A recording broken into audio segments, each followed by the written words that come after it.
Welcome to my YouTube channel. आणि आजच्या व्हिडिओमध्ये आपण पाहणार आहोत फ्रूट्स नेम की कोणत्या फळाला इंग्रजीमध्ये काय म्हणलं जातं हे आजच्या व्हिडिओमध्ये पाहणार आहोत। तर चला व्हिडिओला सुरुवात करूया। तर बघा, पहिलं फळ आहे मँगो। मँगो म्हणजे आंबा, जे फळांचा राजा म्हणून ओळखला जातो। ॲपल, APPLE, ॲपल म्हणजे सफरचंद। बनाना, बनाना म्हणजे केळी। ऑरेंज, ऑरेंज म्हणजे संत्रा। ग्रेप्स, ग्रेप्स म्हणजे द्राक्ष किंवा आपण त्याला अंगूर म्हणतो।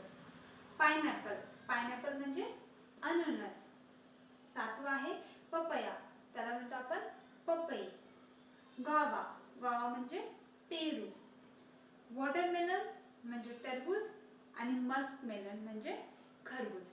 तर अशाच प्रकारे आपण basic fruits name, flowers name अशा वेगवेगळ्या प्रकारचे गोष्टी जे की बेसिक्स आपल्यासाठी गरजेचे आहेत ते आपण पाहणार आहोत।